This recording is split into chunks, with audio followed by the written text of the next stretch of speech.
Hello and welcome to my review of Jojo's Bizarre Adventure Part 1, Phantom Blood, the story of the Stone Mask, and the beginning of the Jojo Bizarre Adventure universe.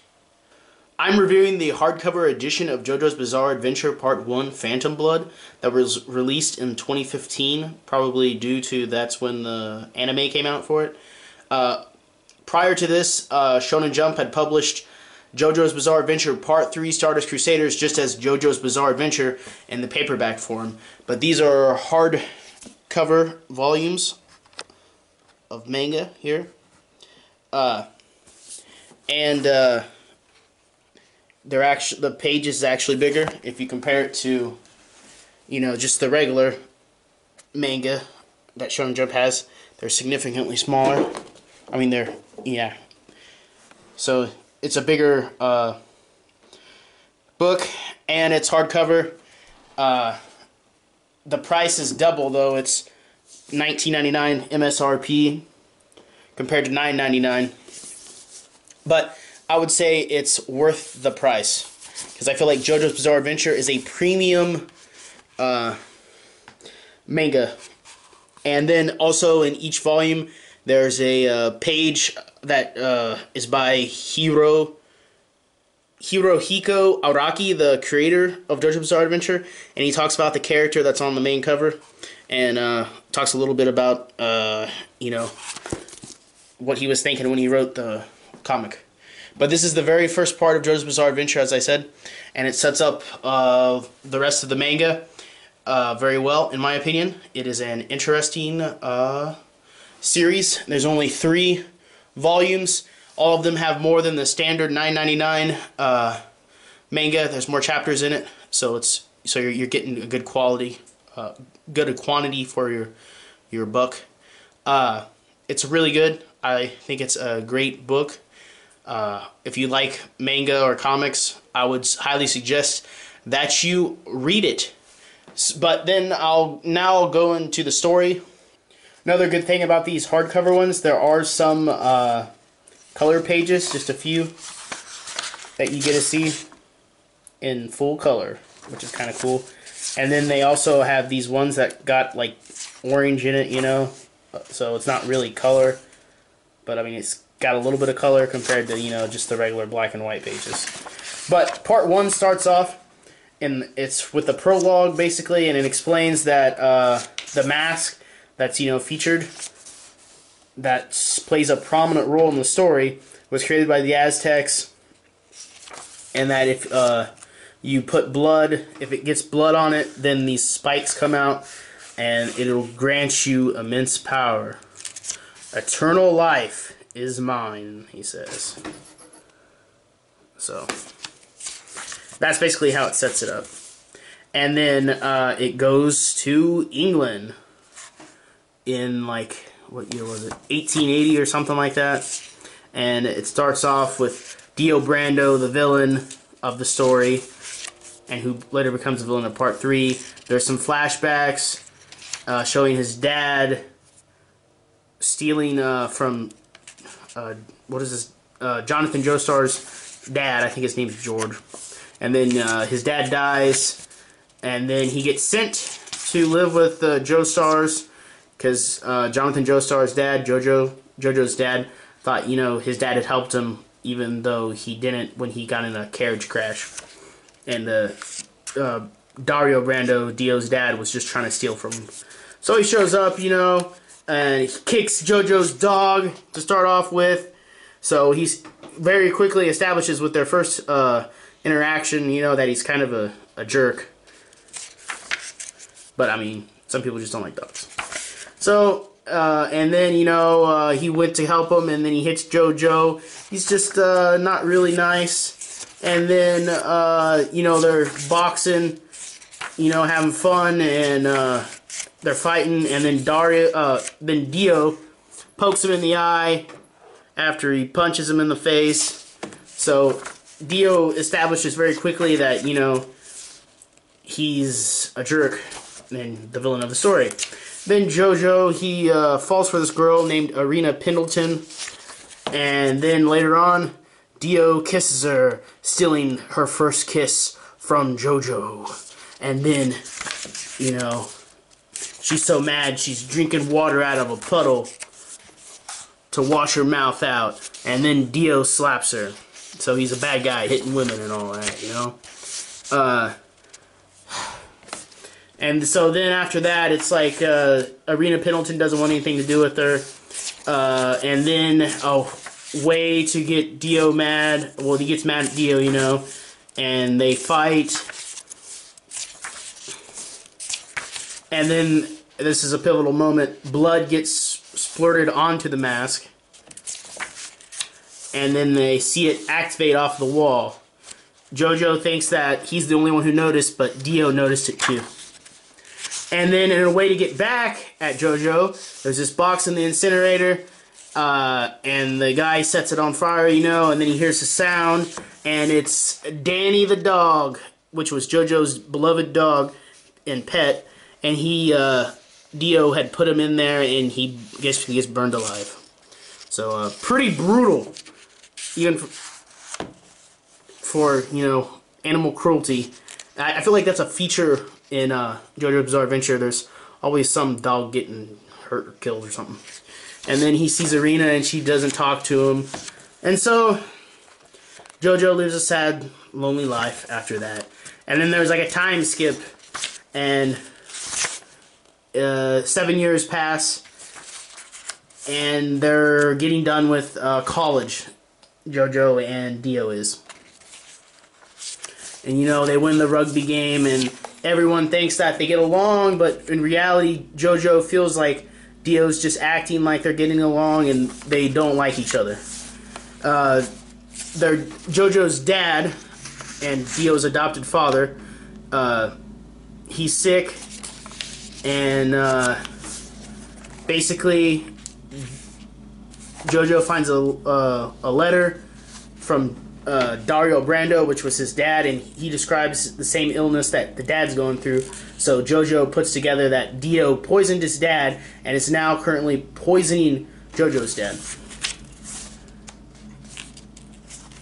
And so he takes the medicine and he goes to London to figure out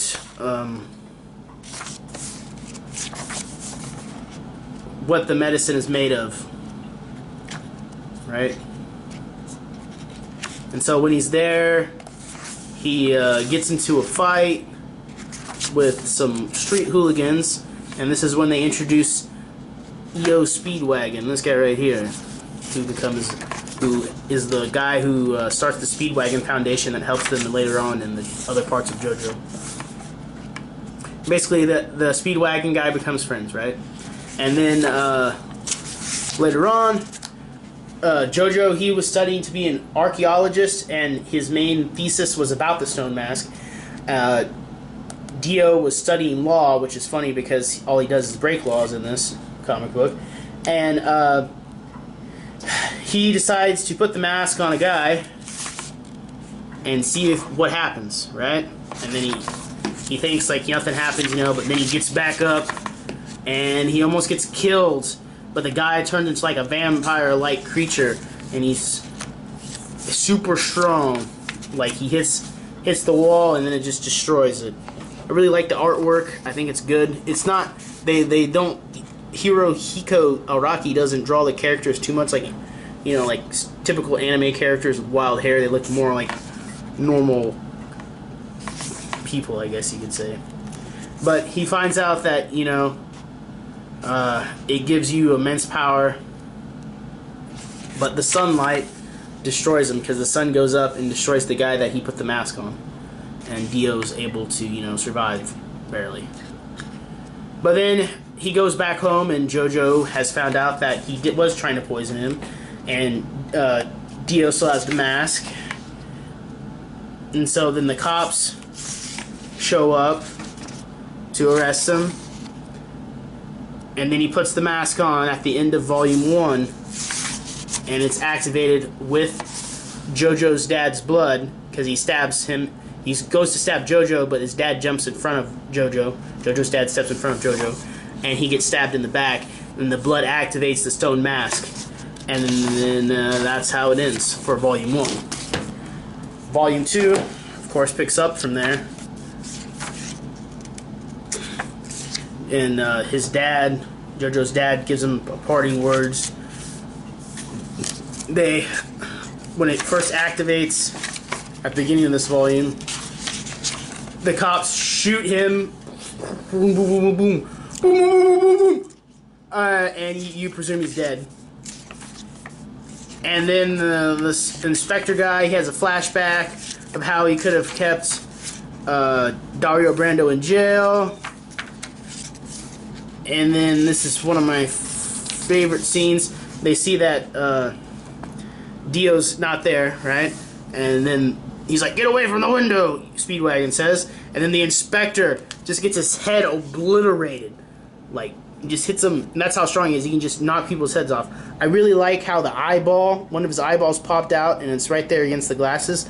I think this is a very JoJo's picture.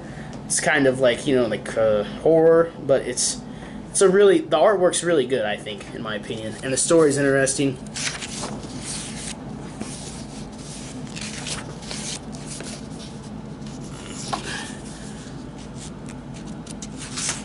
And then the people, he sucks blood from some of the cops, and they become like zombies too, and so they want to get the blood too.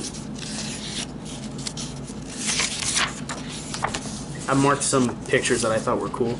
I like how Dio just walks up the side of the wall of the Joestar estate, and at this point, Jojo set the mansion on fire while he's fighting Dio. After Dio has become super strong, you know, but because of the mask. And then, in order to defeat Dio, they were fallen, and Jojo was able to get him to land on the statue that was in the house, and it impales Dio. So he's stuck on there in the flames, in the fire. And then the house burns down, and Jojo's dad burns inside of it. So he never got a proper burial for his father. But Jojo, after he falls on the statue, Dio does, he bounces out, and he's barely alive and survives the flaming building. Speedwagon takes him to the hospital.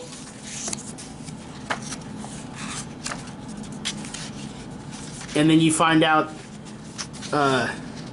they don't even say his name. They just say that he sold the poison to Dio, you know, to kill Jojo's father. And they say it at, like, in the 3rd volume, but I don't think they ever said it before then. And he's going to get the stone mask, you know, but then a hand reaches out and grabs him and sucks his part of his life out, and it's Dio Brando, still alive after all that. And then we go to the next part, and basically this guy who was selling him medicine, they find Jack the Ripper, and they make him one of Dio's minions. Arena Pimpleton is reunited with Jojo because she was a nurse in the hospital he went to, and he's healing up, you know, and she's taking care of him, and they're getting back together as a couple. And then they meet this guy, Baron Zeppeli, and Will Antonio Zeppeli, and he teaches Jojo how to use Hamon, which is the fighting technique. It's a breathing technique, and that uses life energy, the power of the sun, to defeat the forces of the dark forces of evil. I'll say that. That sounds cool. So he shows him, you know, he heals him up, and then he shows how you can use this energy, and he hits a frog, you know, but the frog isn't hurt. But the rock is destroyed, but the frog doesn't die. So then he teaches Jojo how to use Hamon, and they show some backstory about how he first heard of the stone mask because they were at sea and they found it, and then his dad went and killed everybody on the boat except him, and he survived somehow because the sun came out. So he knows the weakness, and Jojo knows the weakness now. Then eventually this guy who was the medicine guy, he comes and they try and fight and then, you know, Jojo just one-shots him and he's dead. Well, not dead, but knocked out. And then they end up fighting Jack the Ripper, who's a vampire now. And this is weird because they go through a tunnel, you know, and they're being in a carriage, and then the tunnel stops, and the guy driving it has a horse's head on his head, kind of freaky, and the horse's heads are missing. And then there's some sound in there, and then out of the horse is Jack the Ripper. Jack the Ripper comes out of the horse. So that's really bizarre. And they end up fighting Jack the Ripper. And, you know, they melt his face, basically. And then there's this little kid that steals some of their stuff. And then it's like they're going to fight Dio, but they don't. Because they got to fight all these zombies that he's summoned. Baron Zeppeli's arms gets messed up from an interaction with him because Dio can turn their veins into ice. And then they start fighting Tarukas and the Dark Knight Blueford.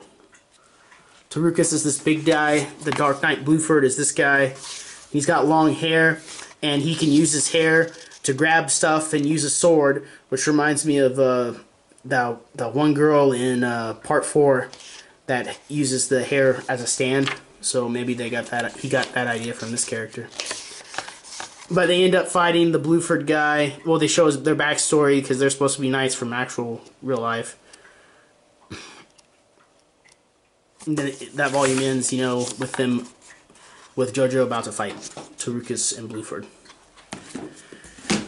And then in part 3, the final volume, it's extra long. They're fighting, you know, Blueford and Tarukas. Basically, Blueford, you know, retained his humanity even though he was like a zombie. By the end of it, Jojo is able to fight him, and, you know, his final words is he gives Jojo a sword. But then Tarukas doesn't think that way, you know, and he wants to just fight. And they ended up going in this, basically having a collar match, like in wrestling, you know, against one another. And then the kid actually helps Jojo. He helps Zeppeli and Speedwagon to get inside. Then Zeppeli realizes he's probably about to die, and he has a flashback. And this is Master Tonpenny, the guy who taught him how to use Hamon in Tibet. So they're fighting. Old man Zeppeli dies because he gets cut in half, I think. Where's that part? Yeah, right here. Because with the chain, he gets cut in half. Bam! So you know he's dead. But then he gives Jojo the last part of his life energy, you know. And then Jojo has to avenge his teacher of the Hamon, Zeppeli, by defeating Tarukas, which of course our hero does. Then basically they find out the town has been overrun by zombies. And they meet these people who are also Hamon users. And one of them is Master Tonpenny, the guy who taught him. And then there's this guy named Dyer, and this is Streitzo. And then they go to fight, you know, Dio.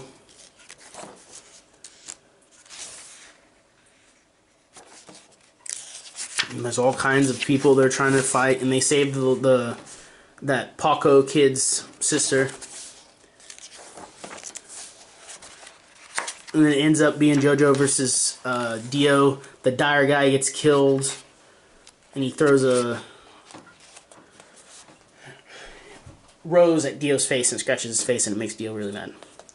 And he got decapitated. And so he spit it at him with his decapitated head. And then Jojo basically cuts Dio almost in half, using Hamon through the sword. And then it looks like his head gets cut off somehow. Yep. And then Dio's head gets cut off. He falls, presumably to his death. But that guy who sold him the medicine, who's become a zombie now, gets his head and leaves. Additionally, one of the 4 men was spotted removing a strange mask from the mansion and smashing it to pieces with a hammer. So the stone mask was destroyed after that battle with Dio at Win Night Slot. And then Jojo and Irina get married. What a wonderful way to end the story. But it's not finished yet, as they're going to America for their honeymoon. Everyone's seeing them off. And there's these people loading on the same boat. They said there's something inside of it. This coffin-looking thing. So they're going on the Atlantic Ocean, going to America. And then, you know, everything seems fine. But then Jojo sees the guy who's sold the medicine. And he's like, no. And then he realizes Dio's probably still alive somehow. Then some drunk guy opens the thing and, you know, immediately gets killed and his life energy taken by Dio, right?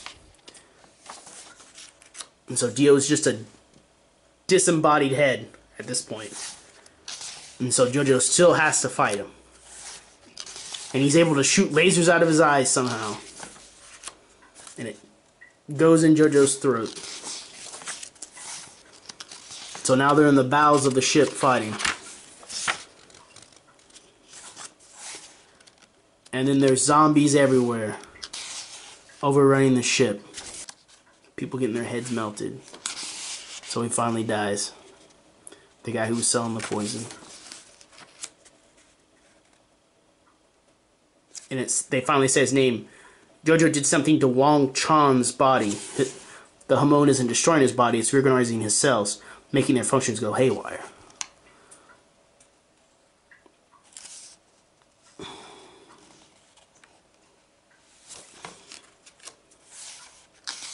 And they share one last kiss.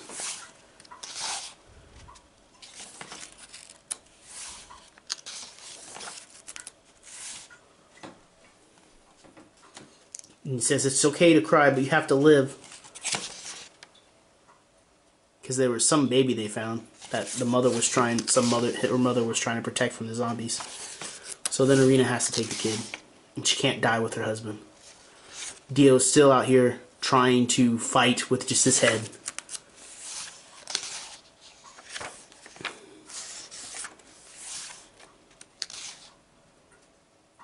And he says, I hope you enjoy being my eternal host. So he's trying to take over Jojo's body, Dio is.